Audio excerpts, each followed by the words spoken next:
So what do you want to talk about? You're the leader. Come on, man. I don't know, man. What do you want to talk about? You got us the hookup at the Holly Donut Shop. It's pretty I cool. know, you gotta love it, man. I love Yeah. this place. It's like my second office. We spend a lot of time. I spend a lot of time stopping in here, and I see a lot of the locals and stuff. It's a lot of fun to do that. You know, it's kind of part of doing the business is networking and communicating with people. You know, being part of organizations and stuff like that's so important. You know, You've been around the community for a while now, huh? I was born and raised here. Yeah. Put my new glasses on, see if I can have this conversation with them on. Yeah. It's a little bit new for me. Yeah, born and raised here. I, third generation to live in Holly, and business owner. My dad was, and I, had a couple of different businesses over the years here, and you know the people. There's been a big change from when I grew up here, but still, there's a lot of people and families and generations of people that and there's a real value of that. I mean, I traveled, lived all over the country, as far west as Arizona, far south as Georgia, and came back here after the travels. Loved them all, enjoyed them, lived in the big city, lived in the small towns, smaller communities. But this is home. It always will be. Yeah. Yeah. Same. I'm born and raised here too. You know that. Yeah, exactly. So, can't beat it. It's a small town. Yeah, we're not only Michiganders, but we're Hollyites too. So it's kind of funny, the labels, but it is. It's really cool to see how that becomes a key importance of what we do, and who we are is the product of who we associated through our years. And now I'm putting in a few extras, so now I'm really have a lot to fall back on, and I find that to be really cool. Yeah. Just to know, and people when I see them, and I maybe have never done any business with them, but the first question they ask me is, how's the real estate business? Because they know I'm in the business, and that, to me, that's the important part. It's like just about the time you think, geez, I don't know. I don't know if people realize that I'm in the business. Then you run into somebody that you've never done a transaction with, and you just know, but more of a familiar acquaintance, and that's the first thing they ask you, and I go, all right, then they notice. They know. You just got to know that it's out there. You just got to make sure you're staying connected with them. So how long have you been in the real estate business total now? I think that's a good question. I was in it for 4 years and then was out for a few and then got back in it. So I'm going to say pushing 18 years. I've been back in Michigan 25 years. I did mortgages, then got my appraisal license, did that, and then got my real estate license. I think there was a 3-year hiatus where I wasn't doing it, the real estate business. So I asked somewhere between 18 and 20 if I'd have to really look at it to see. But I spent 12 years with Coldwell Banker. So I'm now 13 years out. I'm a year out of that. So that's 13 plus. Yeah, I think I was 4 years prior to that. So 17. Wow. Almost 18 years. You got a little bit on me. I'm a decade in. Isn't that crazy? I can't believe you've been in as long as you have, because it seems like, I remember when you first started. We met when I was 18. Yeah. 18, 19. I know, it's crazy. That's the part that's really getting scary for me, because the time's flying by so fast. I look back at the last 10 years and go, okay, when did that happen? Somebody will ask me and I start thinking about it and I'm like, that was 7 years ago. How did that happen? Mm-hmm. Right? Mm-hmm. So that I find it interesting that time is, my parents, I used to go, I want to be older. I want to be older. And they're like, don't wish it away, man. Yeah. Don't wish it away. Because all of a sudden you'll go, I want more time. And I'm kind of at that point where I'm like, okay, now I'm kind of wanting more, and wanting more time, and it is getting faster. I mean, we're halfway through this year already. I know. Where did that happen? I know. Where did it go? How did that happen? I have no idea. Do you think that's happened recently, to where just time seems to just keep getting faster and faster and faster for some reason? Because I don't remember it ever going by this fast. I think it's part of natural progression, because think about when you're in school. What do? Waste time. Yeah, you go to school for 6-7 hours. You play a sport. The days go by, but I can remember summers just seeming so long, the days, because you weren't busy. You didn't have busy stuff going on. Where today, we're busy from sun up to sundown. Because after we get our 8-10 hours of work in, and especially in this business where it's not 8 continuous or 10 continuous hours, it's on and off, and you find yourself, the next thing you know, you're 10, 12 hours into the day, and you're like, I got to eat dinner. Mm-hmm. You know, so it has this, so I think that's how the weeks go by. This last week has been a busy week. I don't even know where it came from. Yeah. I don't know where it went. Like, Yeah. it just, things showed up out of the blue. You're putting out fires. You're, introducing new clients and talking to them and scheduling things. And I went from literally 2 hours ago having a fairly free weekend to go see some graduations and see some family friends to now I'm showing houses for half a day on Sunday. Yeah. And it happened just like that. Wasn't in the plans, but it's Friday afternoon. And I now have a Saturday morning appointment. Mm. So it's like, it's crazy. it disappeared. Yeah. And that's where all of a sudden on Sunday afternoon when I'm going, and I'm looking at all the little things I want to do for myself, and it's Sunday night, and I'm going, I'm wore out. I don't want to do them, because all of a sudden it's Monday and you're starting a whole new week. So it does. I think it's because we have so much more going in our lives. Mm. Even my family that raised kids that were active, and friends that did that, they would say, I don't know where the month went. Yep. Well, it's because they got 2 kids and activities outside of school, and so they're busy working all day. Then they go pick up the kids and take them here, take them there. Oh, by the way, you're going to do the laundry and you're going to feed them after you're done. And the next thing you know, you go to bed and it's like 14, 16 hours later, and you go to bed and you get up and you do it all over again. Yeah. So, well, that's like every day. It's 12 to 14 hours. It seems like it just nonstop every single day, week after week, month after month, and it never slows down. Yep. It's true. Very true. But a lot of that is based upon what it is you're trying to accomplish individually too. Right? Right. Yeah. And when the schedule's full and the list is long, which I can attest to that right now, is what I'm working on, is that's exactly right. When, my big thing lately has been intentionality. We've talked about this a little bit.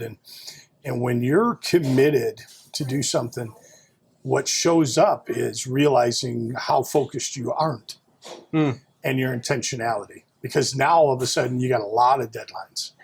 So I find that to be true when I'm doing real estate. As it's flowing, things are good. And then when you put a project of your own in there, all of a sudden you got timelines. There's things that have to get done.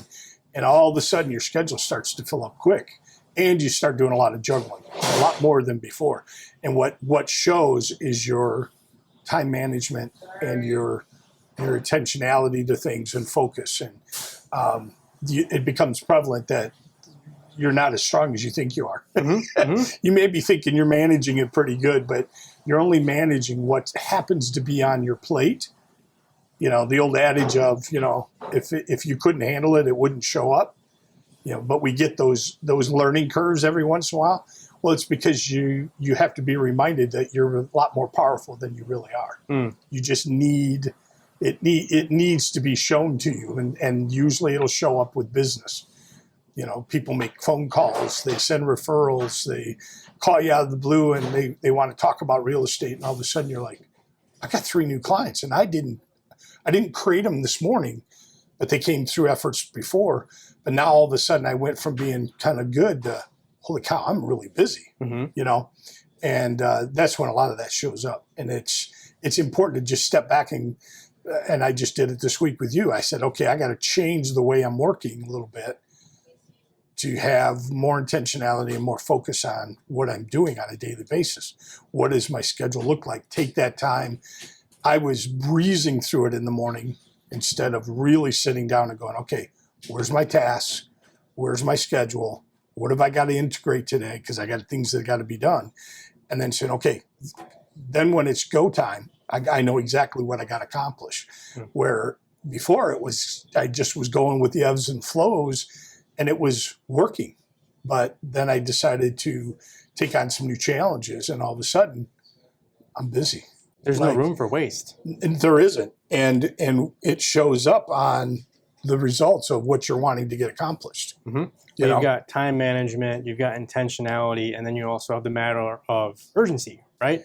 And Right. so like when you say you're going to do things, you know this because sometimes I don't text you back till like 7 o'clock at night. Right. Because I commit to doing, okay, this is what I have to get done today. I have these things I have to get done. Nothing's going to get in the way. And then once those things get done, then I manage everything else. Right. So it's also sticking to that priority, like we've talked about, priorities of tasks and following through with that. And it's funny because you love the freedom of the business. I love to tell this story about real estate where, people have this vision of getting a real estate license and having all this freedom and I always sit down when I was training new agents. I would always sit down with them and say, okay, yes, you have freedom, but this is how it really looks. This is the way it looks, not what you're thinking, because it's not like you get to dictate everything in your schedule. You have clients that have very limited schedules like you. Mm-hmm. And so whatever works for them has to kind of work into your schedule. You need to have the flexibility of saying, okay, I got to move this because this is the only time they can really do it. Now, you try to structure the best you can, but the reality is you don't have total freedom. No. You can't do this business without having the flexibility to adapt your schedule. There's times when you can say, no, this is a hard no because it's a important family thing to do. Or I'm going on vacation. That's a hard thing. But the items that are in between that are, making those decisions that you might have to be 20 minutes late to Bob's, baseball game because you've got to show these two houses. It's the only time they got. Mm-hmm. And so sometimes there's that little bit of flex you have to do. And if you don't do that, you're going to miss out because people are going to struggle. And especially today, because their tolerance for time, it's about this short. Mm-hmm.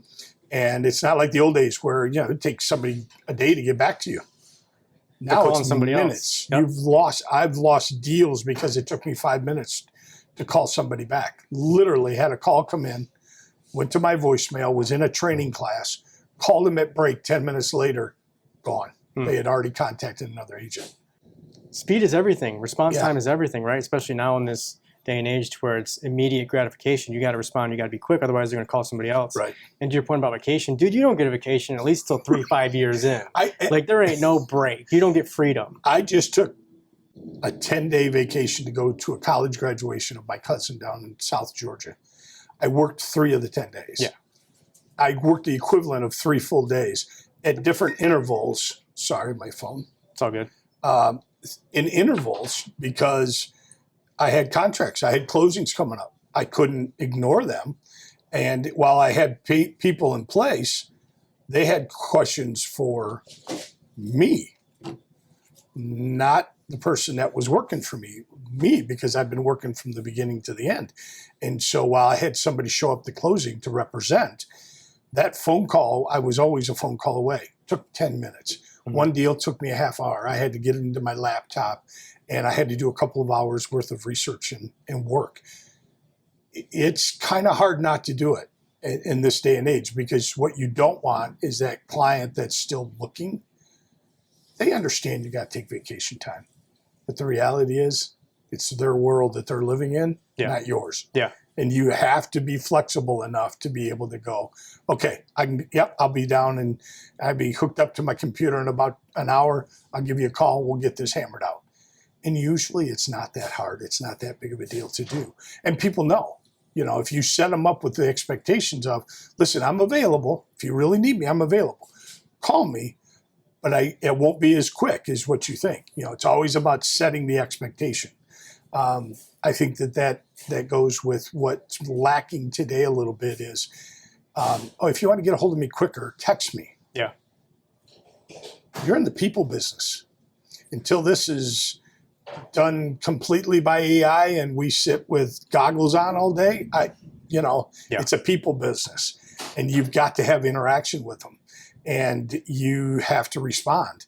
And, when those things happen, you've got to create that expectation. You got to set the expectation as, look, here's what it is. And then overachieve to make them feel good that you got a hold of them sooner. Mm-hmm. I do a voicemail every day. Every day I do a voicemail. Learned it a long time ago. Went to Chicago on this training. It's called by referral only. And it sets the expectation. I tell you what day it is, what day of the week it is, as far as what calendar day, what day of the week. And here's when I'm making phone calls. You've reached my voicemail. I'm returning calls between 10:30 and 11:30. And then I do an afternoon between 3:30 and 4:30. If you need immediate attention, you have something that's of urgency, text me and I'll do everything I can to get back with you. Mm-hmm. Otherwise, leave me your name, number, and a detailed message so that I can prepare myself. I have answers for you when I call you back. And I get more compliments. Some people want to go, that's the longest message I've ever, I couldn't wait to get to leave you a message. But most people go, thank you. That's one of the best messages I've heard because I know exactly what you're going to do for me. And it's because I create it. And then I always call them back, almost always, before the time that I have slotted. But the reality is I want you to know the intention is here, and then I'm going to try to exceed that. But I'm not going to tell you I'm going to call you back in 10 minutes on the message and then take 2 hours to call you back because I was in court, where I couldn't use my phone. Right. So it's under promise and over deliver, right? Always. That's how you manage expectations. So why do you feel so many agents, especially in our industry, fail to set or meet expectations? The truth? Yeah. No, I want you to lie to me. Yeah, tell me the truth. What is it? What do you think? I couldn't help it. I really feel like it's the people today, and not in all ages. This isn't specific to anyone. We've become such an instant gratification society that we live in our own worlds. Mm-hmm. And we want everything else to fit in our world, which is unreasonable. And that's why I think there's a lot of people that struggle because either building a business or even in working out relationships or deals is that they want you to work in their time frame, and it doesn't work like that. You have to have that flexibility. I can't demand that you respond to me 5 minutes after I sent you an offer, and yet there are people that hound me and to the point where I have to ignore the phone calls or the text because I've already told you when it's going to happen. I already told you what we're doing. Is there a certain demographic that you find that happens more often with? Oh, the younger you get, the more so. I mean, obviously. Yeah. But I also have 40-year-olds that do it. I put myself I call myself junior, senior. Okay. Okay. So but I see it at all levels because we're all living in that same world. We all have this glued to our hand. It's everybody has it. And it's our second appendage. It's where we go for all the quick answers, right? And so we're just expecting to have those answers within minutes. I just dealt with a deal where I said, look, this person's up north half the time. This may take a little bit for me to get back with him. And within 4 hours, he was wondering if I had heard anything. I just told you this is probably going to be tomorrow. Yeah. And then the next time we were communicating, same situation. And first thing at 10 o'clock in the morning, he's calling, wanting to know what the answer is. And I'm like, I don't have one for you. I wish I could. I'd rather get that thing done off my plate. Mm-hmm. But the reality is that person's retired and spends time up north and have no signal. There's a reason why that is. Right. That's the safe haven. And so, yeah, I just think that there's a lot of people that are missing out on that because you have to network with people. That this isn't there's good and bad with everything. And I think the lead generation systems, the bad side of that is it becomes about the number and not about the communication and the connection. And while they get the job done, that they're just looking to make it and have you make a decision. Well, this is a big decision for anybody.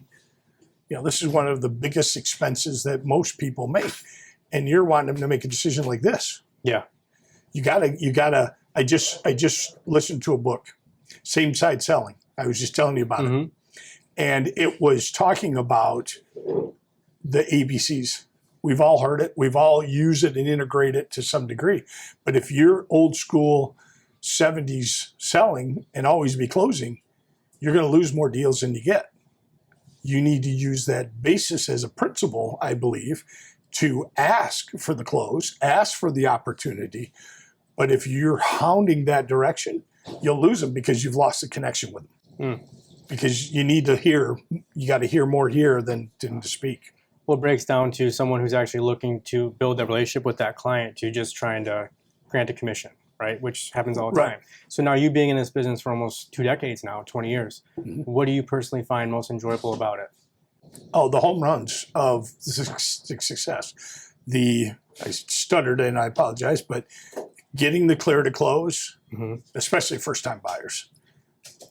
You ready to own a home? Yeah. And they're like, we good? Yep, let's go.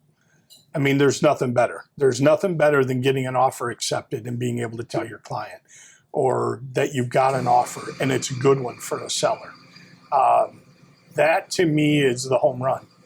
I've always said that I'm in the relationship business and I get to earn enough of a living that I can pay all my bills, but I really get to be of service to others. And that to me is the most enjoyable. I mean, I grew up in this business. I grew up in the service business. I was thinking about this the other day that I didn't realize where it all came from. But from the time I was a little kid, my father and my mother were in the service industry of some sort. My mother did hair and then ended up working with my dad. My dad ran a meat department at a young age when he was very young and first had kids, and he ran the meat department. What did he do every day? In the old days, you talked to those people across the counter and got their cuts of meat that they wanted, and he was in customer service. And then he bought a restaurant. I grew up in it. It's all about the service. You provide a function to them, and in turn, they get something that they desire. And being able to make that happen and have them satisfied, there's nothing better. I agree. So that's the good part. What about the most challenging part that you find? The fact that agents aren't all on the same page. Buyers are going to be buyers, sellers are going to be sellers. Some are going to be hardcore on their way they want to sell it or buy something. That's not the hard part. To me, the hard part is working with other agents that you are the go-between between the buyer and the seller. And you have one agent that's not very good at what they do. That's probably the biggest frustration. How often do you find that agents get in the actual way of the transaction, just out of ego or ignorance or whatever? Not too bad, I would say that, but it's there.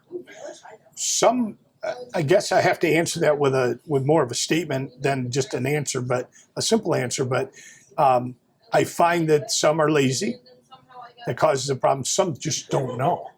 And I always take on the coaching hat. I take the time I've even verbally said it to agents on the other side of it. Look, our relationship is a partnership. We're on the same side of the table trying to get the result, the same side selling. What was interesting about that book is that's how I do it. We're on the same side. We're not adversarial. Because we're never going to get nothing. We're not going to get anything done. It's going to be a tug and pull and push all the way through the process.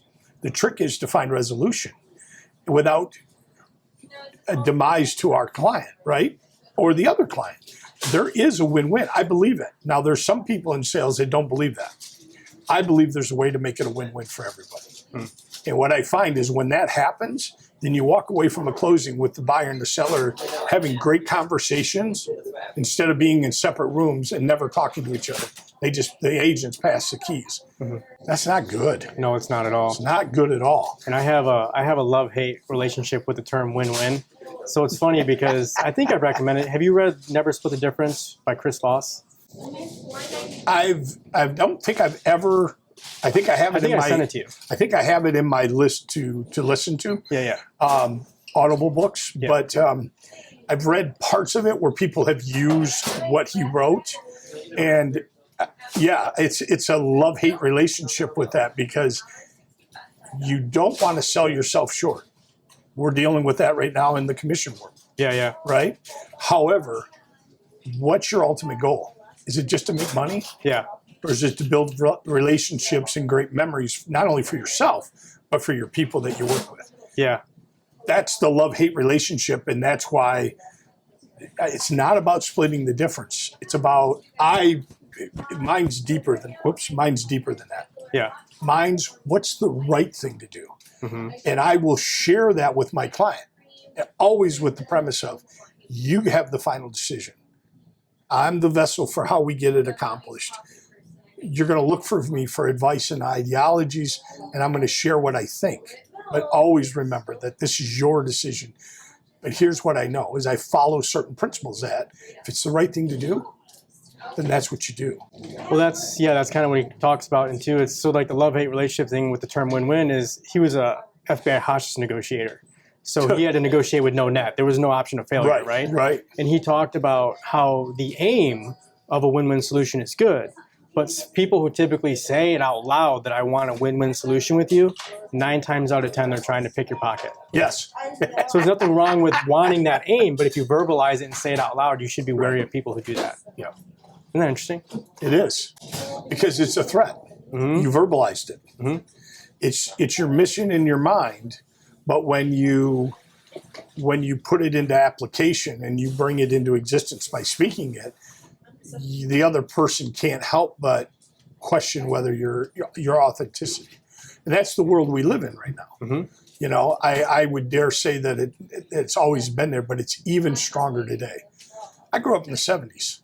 You know, we left doors unlocked and cars unlocked and our house open at night. I mean, yeah, right. Anymore, you know what I mean? Could you imagine doing that now? You get crucified because you left. You know, I get yelled at all the time. I do. Yeah. What do you mean your house is unlocked? I said, I don't want them breaking in. They want to come in and steal it. Steal it. Yeah. You know, don't tell my insurance company that. But, right. But you know what I'm saying? I mean, people are going to get in. But I also want people to be able to get in. If something happens to me, I live alone. Mm-hmm.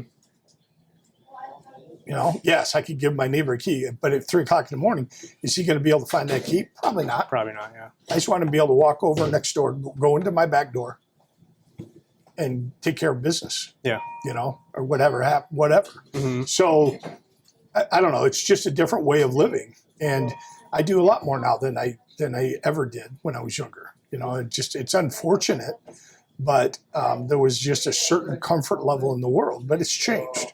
Big time. You know, and in the industry, it's so important to just make sure that you're just doing the right thing. There's too many people that don't, that I think it's vitally important that we lead by example. And by doing that, that's where people will come to understand. We're dealing with that right now, you know, with everything that's going on with our country, you know, in all realms of it. Yeah. You know, we're forgetting to just be humans. Mm-hmm. You know, I have passionate feelings about everybody, but you also have to do the right thing. Mm-hmm. You know, and we have a tendency to be about what we want, and that's all that matters in the world. And it's just not true. Well, typically doing the right thing is harder than doing the wrong thing, right? Which is why most people choose just to do the wrong thing because it's easier. It's a path of least resistance. But also to that point, I don't know about you, but it's typically pretty easy to sense when someone's acting in a disingenuous way or a non-authentic way or a self-serving way. Yes. Because they overtly act in the fake compassion or the fake interest in what you're trying to accomplish is so obvious that it's hard to, you know what I mean? You know what I'm saying? It's easy to pick up on. You can you can feel it. Yeah. And if you have any intuition at all with people, and one of the gifts I've been given is typically I can read people pretty well. And being in the people business as long as I have to say that one of the things that I usually can pick up, very few people will snowball me. And just being able to read them. And at the end of the day, I just walk away going, and my little voice starts talking to me, and I go, I don't trust this person. Mm-hmm. They speak it well, but I don't feel it. And 9 times out of 10, that's exactly what happens. You have that animal instinct for a reason, right? Yeah, exactly. Just took me a while to start listening to it. Right? Yeah. You start learning after a while. But yeah, I think the real estate industry is in a big change right now. And it's not necessarily bad. It's just, it's been so much the same for so long that we've had a big upset and we had a big changes. And it's come at a time when how we do business is changing. And I think that there's this disconnect in the basics of it again. And young agents that come in don't understand. I'll never forget the first time. I got to share this. Yeah, please. The first time I told you, I said, do you know that what was typical prior to this last growth pattern, which is after 2008, where everything sold like today instead of months from now, that it used to take 3 to 6 months to sell a house? And you looked at me and went, what? Mm-hmm. and I was like, it was so fun to watch your face. And I said, oh, yeah. Yeah. When I got into this industry, it took 3 to 6 months to sell a house.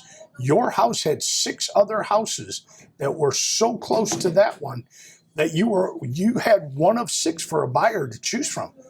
You had to make your house like to the T's, yep. or you weren't going to get the offer on yours. They were going to offer on another one. Mm-hmm.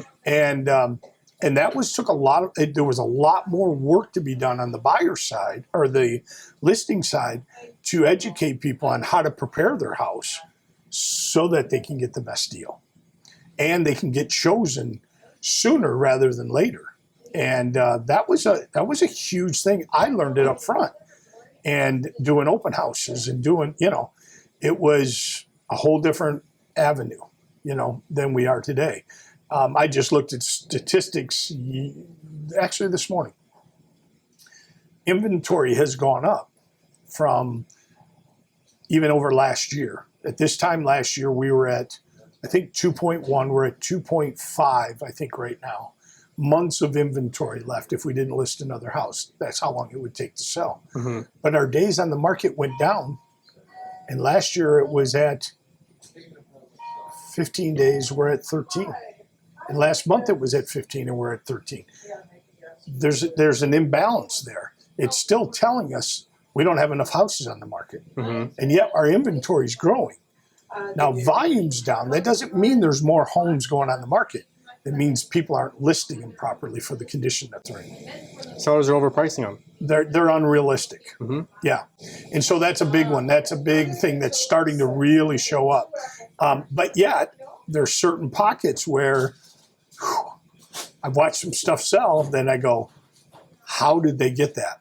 And they did. Mm-hmm. So you have to be careful not to be too conservative either in making sure you explore the options.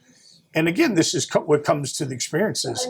Ultimately, it's your decision to list the property at the price you want to list it at. Understanding that this more than likely is the range you're probably going to sell in, but we might be able to get it, and setting that expectation so that they know if we're not getting activity, we got to make, that's the number, the balance between, and I'll use our old friend, I won't mention him, Yeah. Darwin. Yeah.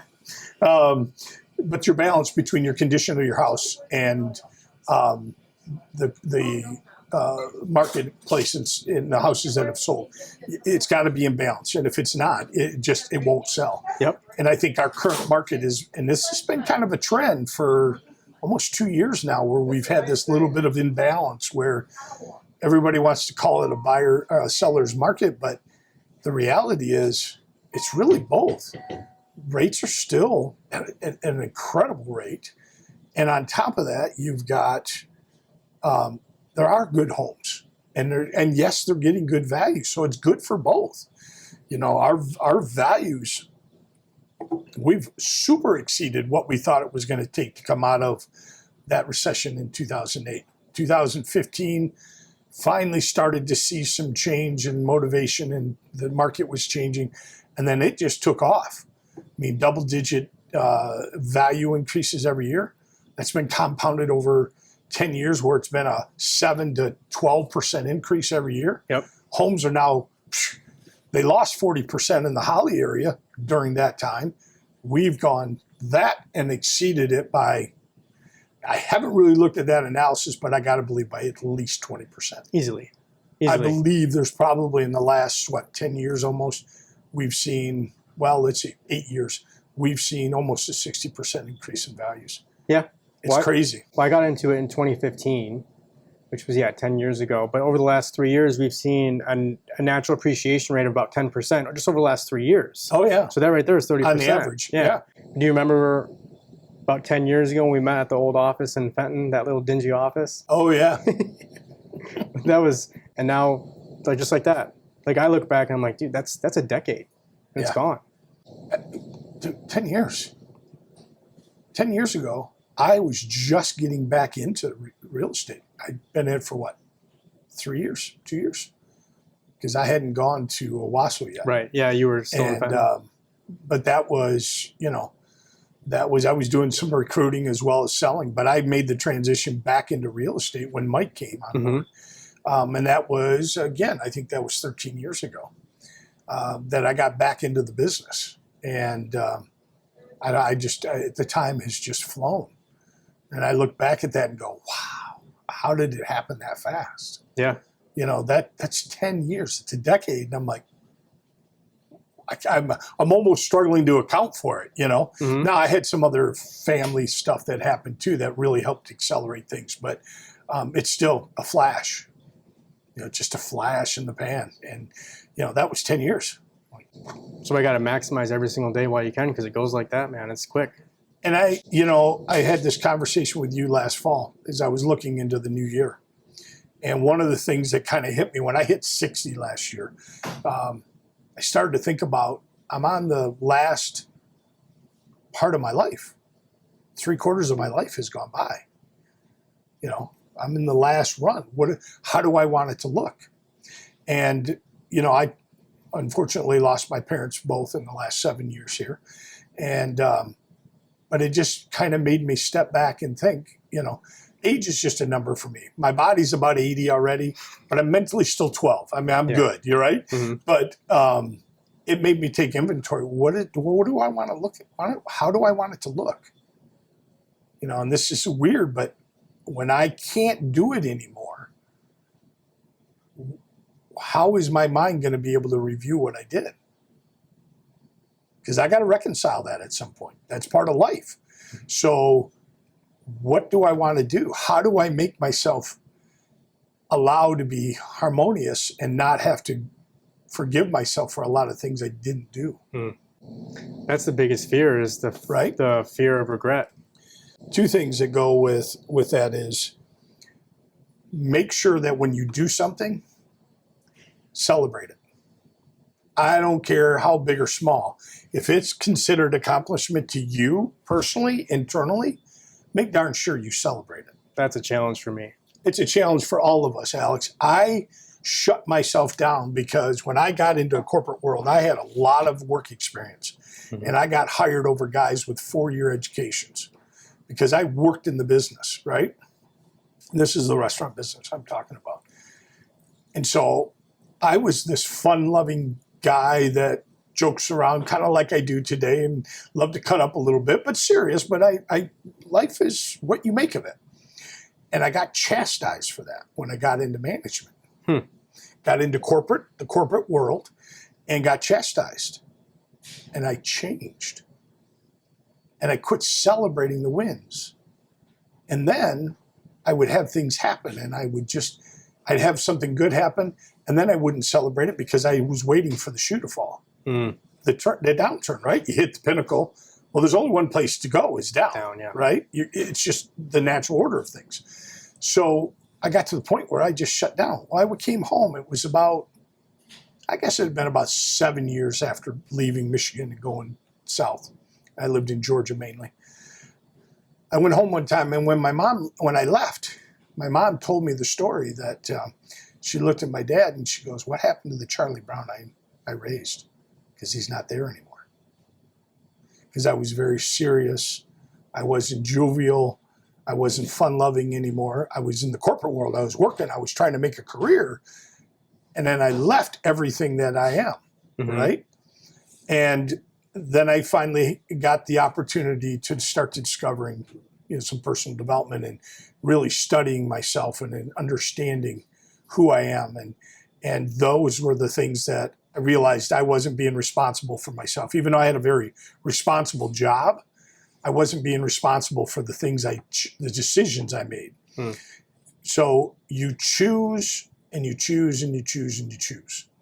So I have a thing that says, we as the choosers have the choice to choose. But once the choice is chosen, the choice will control the chooser until you choose again. It's pretty deep. But in the essence of it is, it's free will. If we're really, truly responsible for who we are, we make a choice and we own it. And when we get the results, we look at it and we go, I like that. Oh, I didn't like that. I'm not going to do that again, right? But then you choose to how you're going to respond to the result. Somebody comes back and says something negative to you, you get to choose. Yeah. It's not stuck on you. Whoops, I keep hitting my You're good. chest. I'm not stuck on that. I get to choose what to do with it. I can even have my moment and go, and get upset and then go, I'm done with that. That's when you start to realize that you're never stuck in one place. Time occurs and it never stops. Mm-mm. And what we think is that something happens and we're locked in. Why? Well, because it was negative. So what? It wasn't what we desired, but that's how we grow and live. You do, you get a result. You do, you get a result. When you get the result, then you choose what you're going to do with that. You're never stuck. And I believe that wholeheartedly that I'm a very, very emotional guy. I wear it on my sleeves a lot, and I understand that while I have, I'll make that phone call and call my cousin and go, and just spew on him, right? Then I'll go, all right, I feel better. And he'll laugh at me because that's how I get rid of it. It bothers me, but then I choose to let it go so that it doesn't build up. And then you become hardened in that. And it's huge. I do things now, and there's times even when I'm doing work where I'll send an emoji that's funny in a text when I'm doing business. Why? Because we need that, right? We need that. It's okay to laugh a little bit. It's okay to relax and be authentic. And so to me, that's one of the great things about the industry, that you have to be that way today.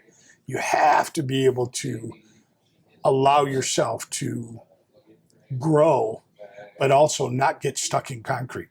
I was for a long time, and I'm telling you, it's not fun. It's not fun. You feel like you're just banging your head against the wall in the world. The harder you work, the more you're held back, and it's like, okay. Interesting.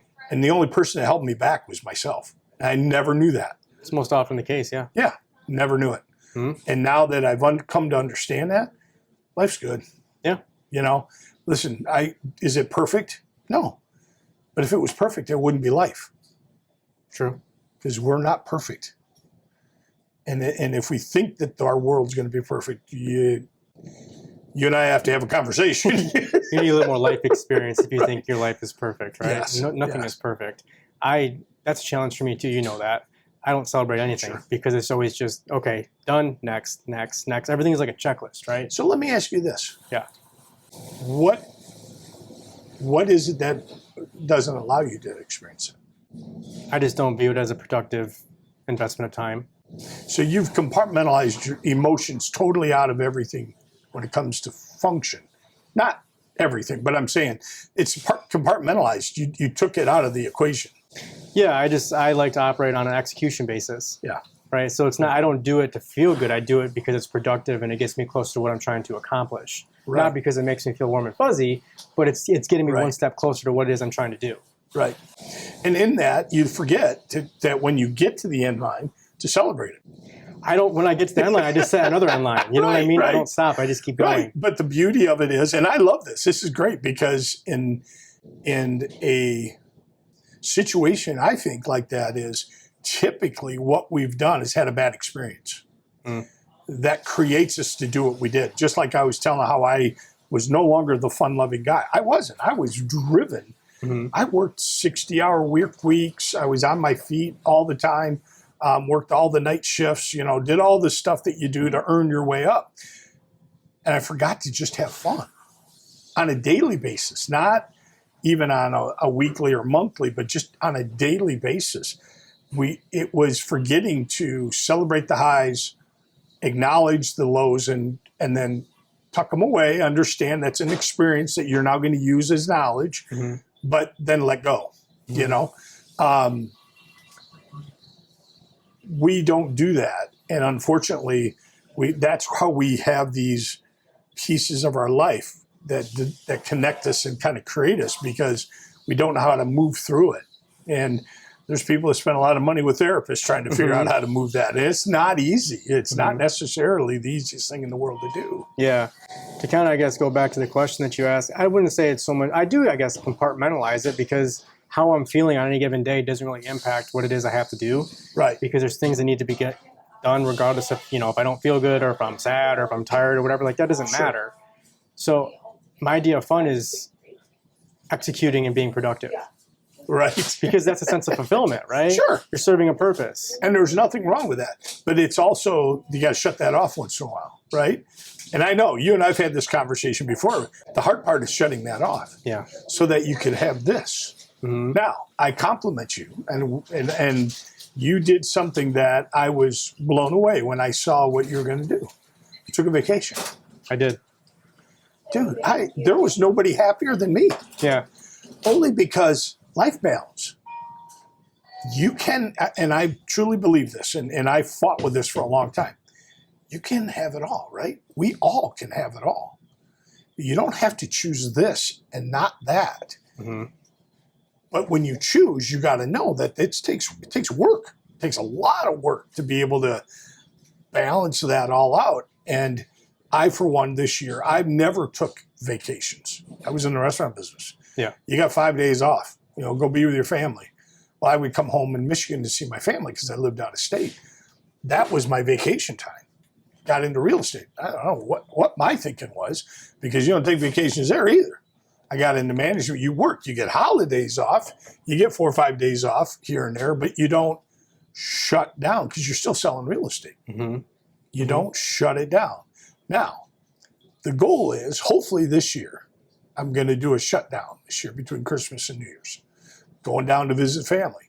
I'm going to attempt my first shutdown vacation. I don't know if it's going to happen. Yeah. I don't Probably know. not. Probably not, but I'm going to try. But the beauty of it is I've created an infrastructure where I said, look, I got to put it in the books. I'll do it. I'm going to do that this year. I'm going to take time off. And then I don't do it. Well, I can't. Because you go into this whole thing about you can't have both. Yeah, you can. You can have it. And I just did it. I took 10 days. Yeah. And went to Georgia. Yeah. So I worked a little bit. But I went for 10 days and got time with the family that I really, really enjoyed. And I came home and I didn't feel guilty because I allowed myself to work and I allowed myself the freedom to do both and know that it was okay. I didn't have to not do real estate and I didn't have to just, I'll spend a couple hours here, but I got to work the whole time I was down there. And it was awesome because it makes me realize, yeah, I should have been doing that a lot farther back, Yeah. So this year, the goal is 3 weeks. I'm going to probably do something in July, and then I'm going to do something in December. And to me, it's all doable. You just got to stretch. I'm going to try. I'm going to try and do it too. I'm going to try and take vacations. And I know you guys had a great time. Yeah. I mean, but your first experience too, because I'm sure it wasn't all sunshine and rainbows because you're out of your own element, right? Yeah. I mean, you're having fun, but Yeah. you're doing something you haven't done ever. She's much Maybe more, once before. She's much more chill than I am too. I'm a little tightly wound than she is, so she helps me. She balances me out pretty well. Leave my rubber band alone, will you? Yeah. Right? Yeah. She's definitely helped me out with that. But I thought that was really good. I really was impressed with the fact that you did that because we do need it, surprisingly enough, because your quality of work, I truly believe this, does get impacted by it. It does. I worked the restaurant business where working a 10 to 12-hour day was not uncommon. And those work days, once you hit 8 hours, I mean, all the studies and all will tell you, your volume of production drops tremendously. Yeah. Tremendously. Yeah. Just does. That's why the Europeans work, 4-day work weeks and work 6 hours a day. But they kill themselves for 6 hours. Right? That's why you got to be efficient and prioritize task lists and operate bam, bam, bam, bam, right? Exactly. So we've been at this for almost an hour now. You got any closing thoughts or anything you want to wrap up with? Bet we didn't talk about anything important, right? Right.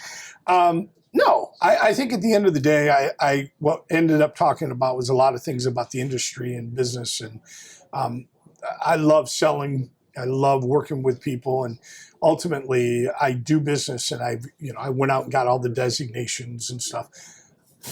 But it was just to educate myself so I could be better, efficient, and more efficient with my clients, and to help them guide them path. I'm working with a couple right now where all my friends now, they're starting to lose their parents, and they're having estates to take care of, and I find it intriguing, doing research and finding out, wills and trusts and how they should be laid out, and ladybird deeds and things of that nature.